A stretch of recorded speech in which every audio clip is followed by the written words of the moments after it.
What is up, everybody? Back here again to give my picks for UFC Vegas 27.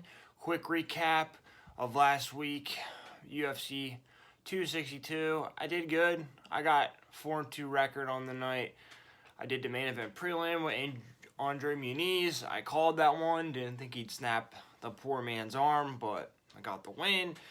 Schnell and Bontorin, that was a toss-up fight. I thought Bontorin looked really bad coming into the fight, and he missed weight, but that actually helped him out. So, close fight like that, where I'm not super familiar with either guy, might as well go with the underdog. So, and then the main event, that's a toss-up fight. Chandler was the underdog. That's the right call in my opinion. But, I should have really considered that Chandler just goes too hard for the finish, probably. And that's what happened, but is what it is. Still had a winning record. We got a great event this Saturday. We got Cody Garbrandt taking on Rob Font. Huge matchup at bantamweight. So let's get into it. We got 7 fights, and I'm gonna go 7. It's gonna happen. Main event prelim, we got a fun featherweight matchup, 145 pounds. We got Ricardo Ramos taking on Bill Elgio. Ricardo Ramos, his last fight, he took on Lerone Murphy. Right away, I noticed that Ramos threw multiple calf kicks in quick succession, which is always good to have. And then he's able to get the duck under to back control, and then he's able to get the mat return. And then up on the feet, he throws hard knees to the head while they're standing, but Murphy catches it, and then they get the clinch on the fence. But then he's able to land a straight right from the open, comes forward and lands a nice right hand. But then he's able to use the wizard to reverse the body lock takedown, and then he's able to get back control again. But however, he gets taken down off of a missed spinning elbow attack, which is, it really sucks. And then on the ground, he gets hit with hard ground and pound from his butterfly guard. And then Murphy is able to get inside his guard and then basically just TKO him with hard ground and pound. And it sucks, but, Ramos was looking good. He got TKO'd out of nowhere, seemingly. And then Bill Algeo, his last fight, he took on the Alpha Ginger Spike Carlisle. In the first round of that fight, he's able to land a left hook as Spike rushes in. He throws a jab, then an overhand left. However, he gets taken down with a body lock into back control, but he's able to escape the Bulldog choke. And then he's able to get back control and give some nice ground and pound from the back. But then Spike is able to reverse the position with 10 seconds left. But it wasn't that much time. In the second round, he comes forward and lands a nice head kick. But then he gets taken down with a single leg. And then Spike throws in a rear naked choke with no hooks or anything, just all arms. But he's able to turn out and he gets to the feet and get the clinch against the fence. And then he's able to get the body lock trip to back control. And then he moves to the full mount and an arm triangle attempt, but he doesn't lock it up. And then he's able to get back control with hooks in, and deliver some ground and pound, but Spike reverses him with about 40 seconds to go, and Spike ends the round on top again. In the third round, he rushes forward with a right hook and then a right elbow, and then he lands a head kick, but he gets hit with the 1-2 from Spike. But then he presses him to the fence with the jab, and then he lands a nice 1-2 whenever Spike rushes in. And Spike's looking desperate at this point, and then he's able to scramble out of the mat return attempt from Spike, and then he clinches, then lands a head kick, but then he gets doubled to back control, but then he's able to get up to his feet relatively quickly, and then he stuffs a few desperate double leg attempts from Spike because he was behind, and he got a nice victory there. Take a look at the betting line. Bill Algeo -125, Ramos +100. Not a ton of money to be made here either way, but based on what I saw, I liked how Ramos looked really early.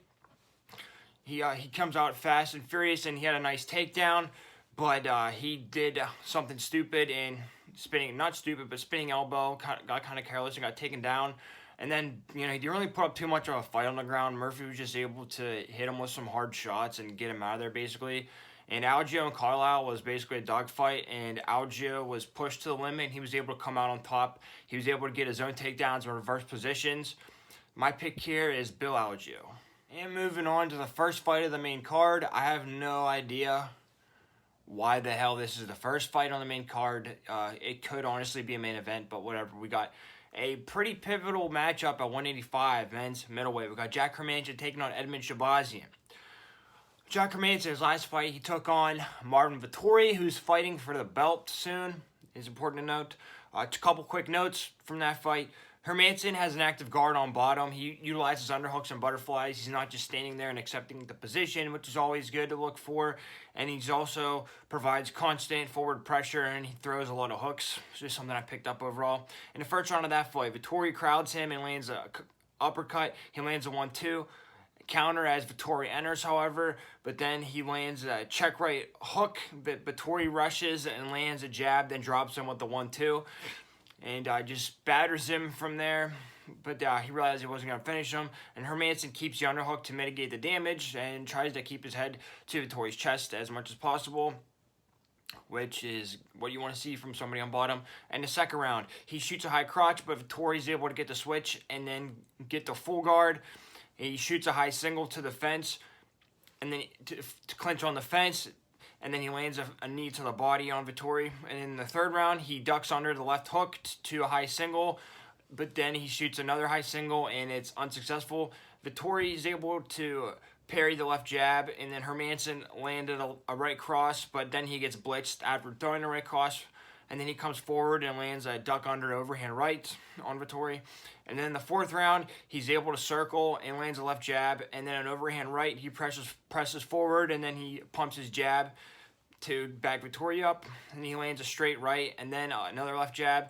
He's able to press forward with the right uppercut and a straight right, and then a left hook, which is nice. Constant pressure on Vettori.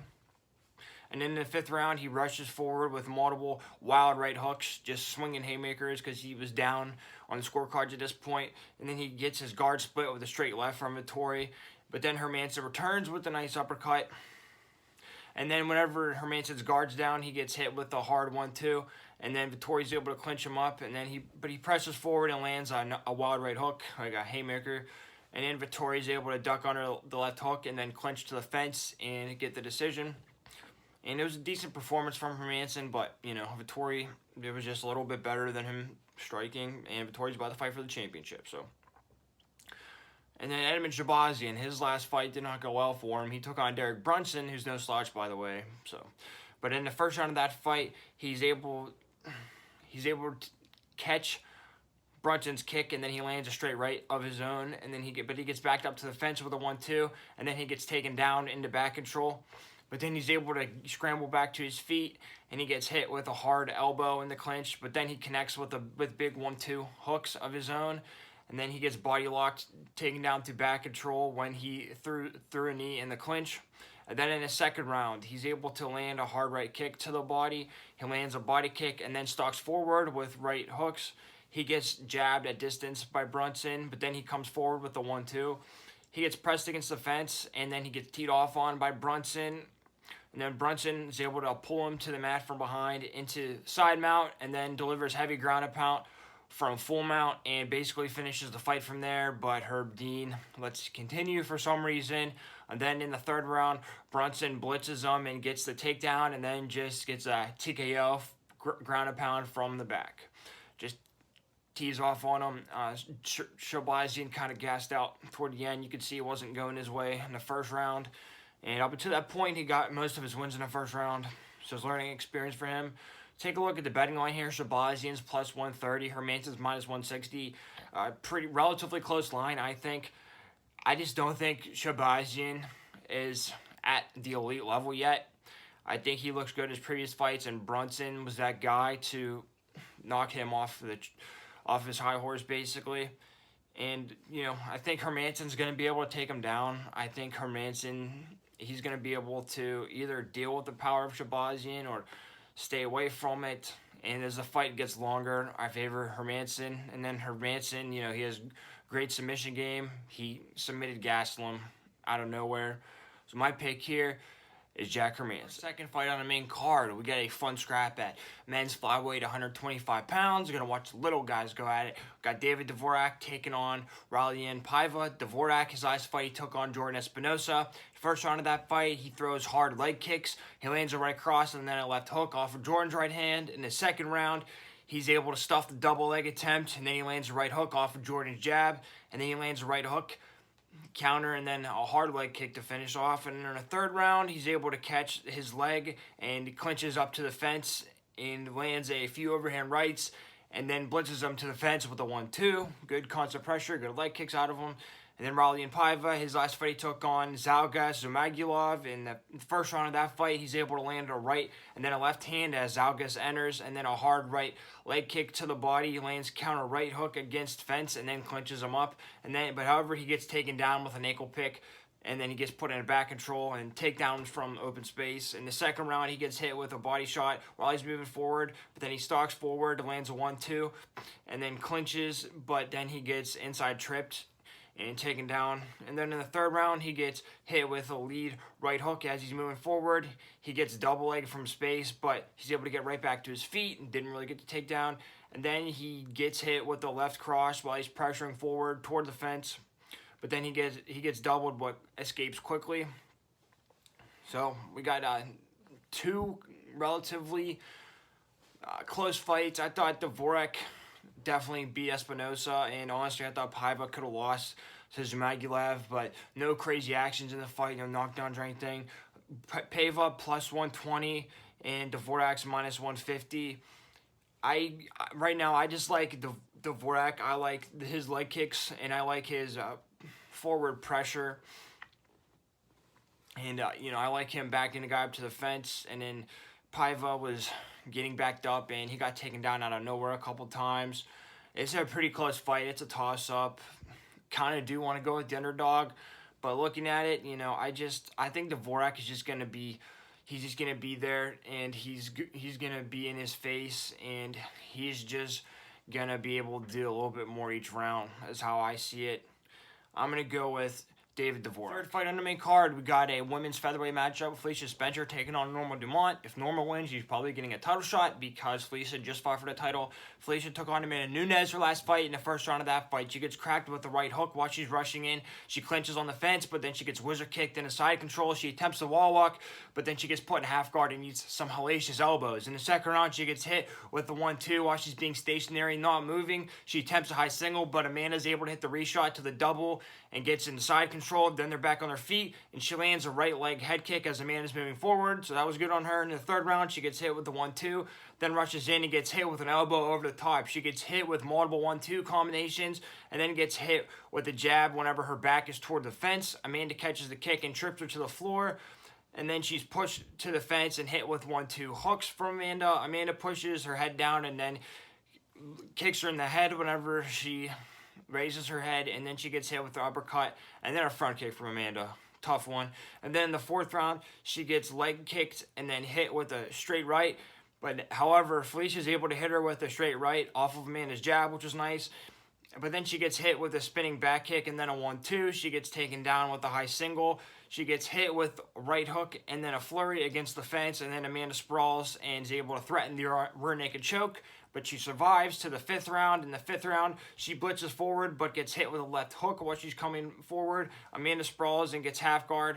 They get back to the feet, and then she gets taken down with a high single. And yeah, she did not win the second round of that fight, but at least she survived. Then the fight before that, she took on Vera Farm. Excuse me if I mispronounce it. In the first round, she lands a straight right as Zera comes forward, and then she lunges forward and hits her with a nice left hook, and then she lands a nice left leg head kick, and then Felicia clinches to the fence and gets the body lock to a full mount, and then TKOs her with some heavy ground and pound, so good on her. Good on Felicia. She's tough, but she's just not Amanda Nunes tough. And then Norma Dumont, her last fight, she took on Ashley Evans-Smith. Quick note for this fight. Norma let Ashley come to her for the whole fight, and then she'll land a nice combination, and then she'll stop. She won't move forward. She'll just stand there, which is a no-no. But in the first round, she throws a jab, and then lands the overhand right. She lands a short left hook as Ashley's moving forward, and then an overhand right, and then another left jab. She lands a counter left as Ashley blitzes forward. She lands a lunge forward straight right, throws all her weight on the straight right, and then she blitzes forward to get a clinch on the fence, and then she gets the underhook trip takedown. In the second round, she lands a 1-2 off of Ashley's kick. She's able to reverse the body lock takedown, and then she's able to get back control. There's a scramble, and then she lands a full mount. She lands a left hook off of her jab. She's able to land a 4-punch combination, which is always great to see as Ashley's moving forward. And then in the third round, She comes forward and lands a nice 1-2, and then she lands a lunge forward, straight left, and then she lands a jab as Ashley moves forward. She blitzes forward, but then backs up. She lands a combination after Ashley throws a head kick, but then she just stops after, like I said. The announcers were saying, why doesn't she follow up? And then she lands another 4-punch combination, and then she's able to drop her with an uppercut to end the fight. Take a look at the betting lines. Norma's plus 150, Felicia's minus 185. And guess what? This might not make a ton of sense, but I'm going to go with Norma. And yeah, so Norma was at bantamweight last fight. She's moving back up to featherweight, but she flip-flops between weight, and that's usually negative, but I don't think it's that big a deal here, honestly.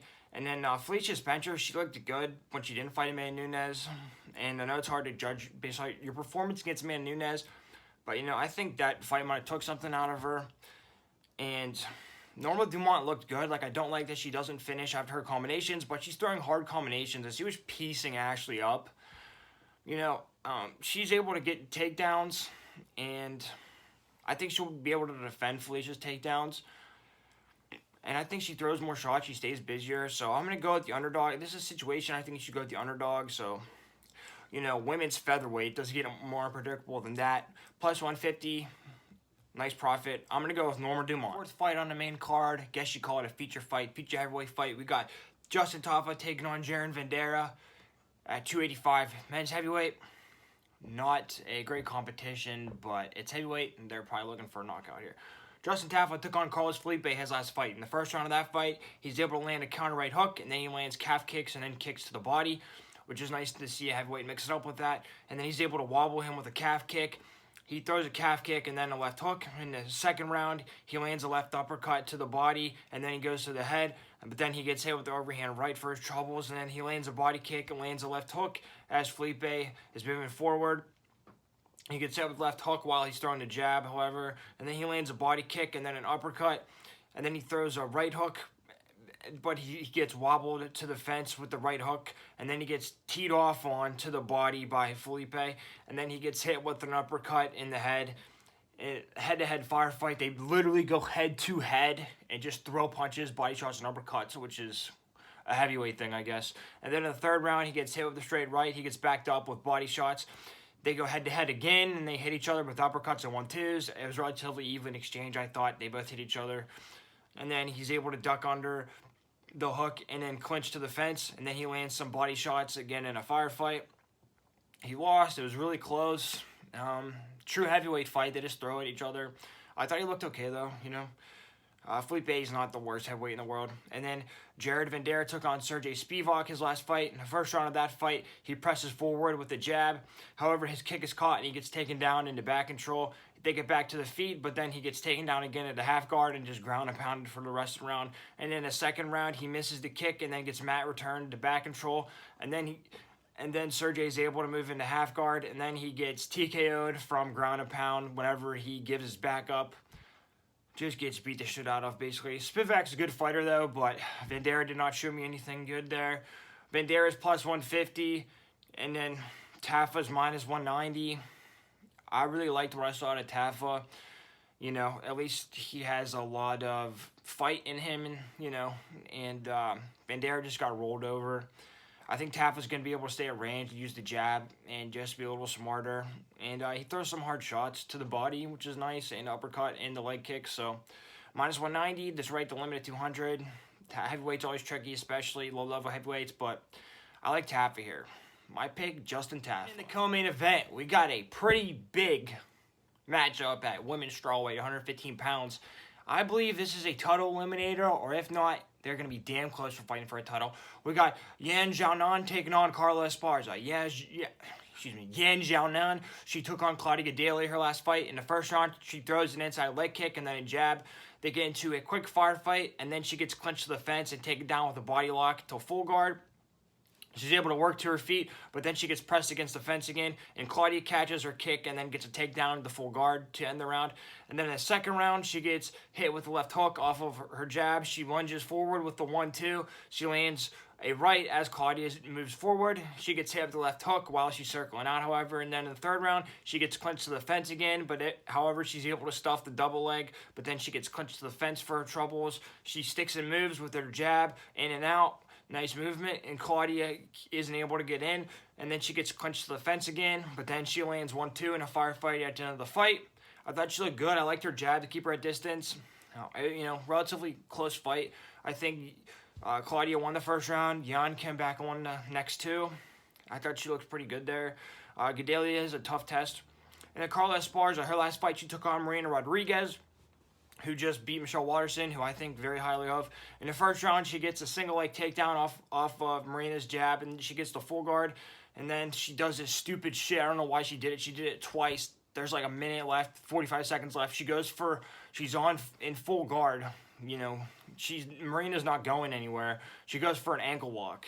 Stupid, but whatever. She goes for an ankle lock with 1 minute left. And then, no surprise, Marina's able to just rain down punches and hammer fists and then busts her eye open. But that's how that one went. And then she's able to... But as Carla reshoots her single, but then she's unable to get her back down to end the round. And then in the second round, she gets hit with 2 right hands consecutively. And then, she's able to get the double leg off of a low kick, and then she gets in a full guard again and do some nice ground and pound there. Not devastating, but nice work. Punches and elbows.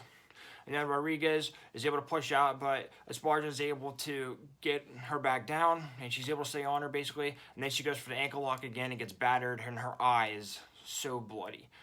It looked bad. And in the third round, she gets hit with a hard right while she's circling out, but then she's able to get the single leg, and then she hits her with a heavy left hand whenever they're in a wizard position, so they're against the fence, wizard, and then Carla's able to hit her in the head like that, basically against the fence, so, her IQ is decent in that aspect. And then she's able to get a straight double leg takedown into full guard again, and then Rodriguez gets back to his feet, and then Esparza is able to get another double leg to end the fight. Take a look at the betting line. Carla Esparza plus 100, Zhaonan minus 125. Carla Esparza, I hope she doesn't go for that stupid ankle lock again. She doesn't need it. I'm gonna pray she doesn't do that. That was terrible IQ, but if she's saying she doesn't go for that, I think Esparza is gonna be able to get this win. Zhaonan got taken down, and Esparza is one of if not the best wrestlers in that division right now. I think she's going to be able to take her down. She might have some trouble getting inside, but I think she'll be able to get inside eventually and get her down, and she'll be able to get a easy 3-round decision win. Plus 100. My pick is Carla Esparza. Event, we got a legitimate banger and an important fight for title contention at 135 bantamweight division, the most electrifying division in the sport right now. We got Cody Garbrandt taking on Rob Font. Cody Garbrandt, his last fight, he took on Rafael. In the first round of that fight, he's able to land some nice inside leg kicks, and then he's able to back up and stay away, and then he rushes in with the straight right, and then he's able to exit, which is nice, stick and move, basically. And then in the second round, Assunção throws a spinning back kick. Cody's able to take him down real quick and cover the hips, and then push on the head, and as he comes up, he's able to kick him in the head on his way up when he wasn't looking, and then he comes in for a firefight. They exchange a couple. He gets clipped on his exit, but he doesn't go crazy, which is good because the old Cody would have got in trouble there. But then he's able to come forward, and he's able to drop him with the overhand right, just bang, in and out. And then he gets back to his back is up against the fence, and then you've seen it. Everybody's seen it. 1 second left KO. Ducks all the way down. Hits him with a right hook from hell. Knocks him the fuck out. It was great. And then Rob Font, his last fight, he took on Marlon Moraes. In the first round, he gets double-legged immediately in the full guard. But then Moraes goes for the guillotine, and then he's able to get in the cradle position and scramble out a little bit. They get out in a clinch against the fence, but then he gets double-legged again into half guard. But then he's able to stand up whenever Marlon goes for a front headlock. He's able to get out. And then he gets head kicked while he's moving forward, and then he gets blitzed against the fence by Marlon. But then he lands multiple left jabs, and then a 1-2, and then a hard jab, and then a 3-punch combination. And he looks pretty fast doing it, and the jabs are hard, by the way. And then he's able to wobble him. He's able to wobble Marlon back with a jab, and then he drops him with an uppercut and gets the TKO ground and pound. And he looks really good. Rob Font got that win kind of out of nowhere. The thing with that is, though, Font looked really good But Moraes, you know, his chin's gone. He's got knocked out his last 3 or 4 fights. And I think he's an easy, high-ranked guy to make your name off of right now in bantamweight. But Font did look good. But Cody looked really good against the Sun Sal. He barely got touched. And then he has knockout power still, and he wasn't exchanging in those dumb firefights where he got knocked out before, especially when he fought Dillashaw. But however, the betting line, -110, -110, it's even money either way. So I really had to think about this one. I think it's going to be a close competitive fight, but I like Garbrandt. I like he's able to stick and move. I think Font, you know, he has a hard jab, but I think Garbrandt's going to be able to stay away from there. And I think Font might gas himself out eventually. I think he throws everything into some of those shots, and I think Garbrandt is going to be able to outlast him. I think he's going to be able to pick him apart toward the later rounds. I think Cody's back. My pick's Cody Garbrandt. Everyone, those are my predictions for UFC Vegas 27. Thank you for listening. It's been a good ride for me so far. I appreciate everybody sticking around. You know, I've been winning records. I want to win them all, but maybe you can't win them all, but I'm going to try to get as close as possible. If you've been following me this far and took my advice so far, you should be up money. And I just need more followers, more people. I was actually at a party last weekend, and some of my friends were telling me that they actually watch my videos, and actually some of them made a little bit of money. So, you know, that could be you. You could be making some money. Tell your friends. You know, I talked to this one girl, and she doesn't watch fighting at all, but I gave her a couple picks, and she won some money. So that's great. I don't know if you could, you know, just follow me on Snapchat, follow me on Twitter for some updates. I'm always trying to talk about MMA. I got some decent opinions on there. And just comment, leave a comment, hate me or love me. Let me know, you know, I know I need to make some improvements. I'm looking to make some graphics, and, you know, I need to do something about this back here, the setup, get something in here related to MMA, but I'm starting slow. But, yeah, I'm getting more comfortable with this and working on my picks and just trying to keep winning records. So, I appreciate the support. Like I said, comment, like the video, share the video. And, you know, I just want to make people money. That makes me look good. That makes the channel grow. And then it gives me some satisfaction that I actually know what I'm talking about with something. But anyway, this should be a good card. Bantamweight, you know, things are heating up again. And then we got the title fight in June, 2 title fights, and, you know, we just had a new lightweight champion crowned. We'll see the resolution in July, who is going to fight for it. It's an exciting time to be an MMA fan. So let's keep doing the research and enjoying some fights and winning some money.